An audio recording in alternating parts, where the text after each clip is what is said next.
2 Samuel chapter 18. And David numbered the people that were with him, and set captains of thousands and captains of hundreds over them.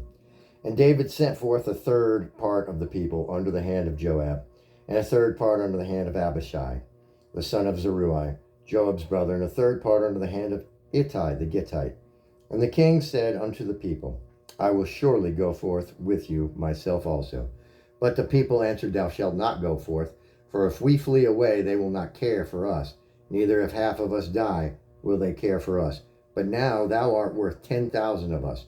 Therefore now it is better that thou succor us out of the city. And the king said unto them, What seemeth you best, I will do. And the king stood by the gate side, and all the people came out by the hundreds and by the thousands. And the king commanded Joab and Abishai and Ittai, saying, Deal gently for my sake with the young man, even with Absalom. And all the people heard when the king gave all the captains charge concerning Absalom. So the people went out into the field against Israel, and the battle was in the wood of Ephraim. When the people of Israel were slain before the servants of David, and there was a great slaughter that day of 20,000 men, for the battle was there, scattered over the face of all the country. And the wood devoured more people that day than the sword devoured. And Absalom met the servants of David. And Absalom rode upon a mule, and the mule went under the thick boughs of a great tree, and his head caught hold of an oak, and he was taken up between the heaven and the earth. And the mule that was under him went away. And a certain man saw it, and told Joab, and said, Behold, I saw Absalom hanged in an oak tree. And Joab said unto the man that told him, And behold, thou sawest him, and what didst thou not smite him there to the ground? And I would have given thee 10 shekels of silver and a girdle. And the man said unto Joab, Though I should receive 1,000 shekels in silver in mine hand, yet would I not put forth mine hand against the king's son. For in our hearing the king charged thee and Abishai and Ittai, saying, Beware that none touch the young man Absalom.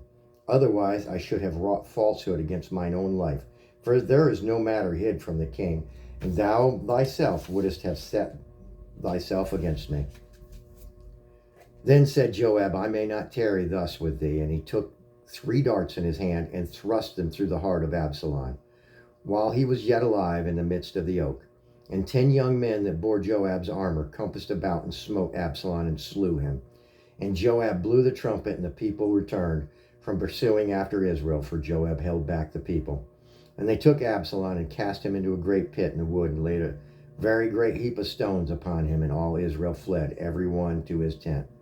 Now Absalom in his lifetime had taken and reared up for himself a pillar, which is in the king's dale. For he said, I have no son to keep my name in remembrance. And he called the pillar after his own name, and is called unto this day Absalom's place. Then said Ahimaaz the son of Zadok, Let me now run and bear the king tidings, how that the Lord hath avenged him of his enemies. And Joab said unto him, Thou shalt not bear tidings this day, but thou shalt bear tidings another day. But this day thou shalt bear no tidings, because the king's son is dead. Then said Joab to Cushi, Go tell the king what thou hast seen. And Cushi bowed himself unto Joab and ran. Then said Ahimaaz the son of Zadok yet again to Joab, But howsoever, let me, I pray thee, also run after Cushi. And Joab said, Wherefore wilt thou run, my son, seeing that thou hast no tidings ready? But howsoever, said he, let me run after he said unto him, Run. Then Ahimaaz ran by the way of the plain, and overran Cushi. And David sat between the 2 gates, and the watchman went up to the roof over the gate unto the wall, and lifted up his eyes, and looked, and behold, a man running alone. And the watchman cried and told the king, and the king said, If he be alone, there is tidings in his mouth. And he came apace and drew near. And the watchman saw another man running, and the watchman called unto the porter and said, Behold, another man running alone. And the king said, He also bringeth tidings.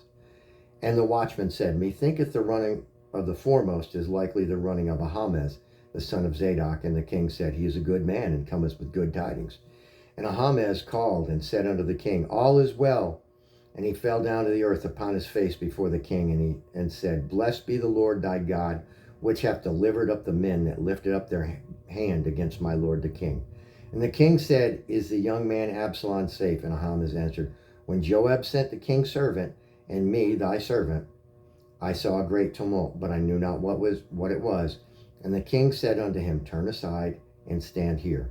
And he turned aside and stood still. And behold, Cushi came. And Cushi said, Tidings, my lord the king, for the Lord hath avenged thee this day of all them that rose up against thee. And the king said unto Cushi, Is the young man Absalom safe? And Cushi answered, The enemies of my lord the king, and all that rise against thee to do thee hurt, be as the young man is. And the king was much moved, and went up to the chamber over the gate, and wept. And as he went, thus he said, O my son Absalom, my son Absalom, would God I had died for thee, O Absalom, my son, my son. Amen.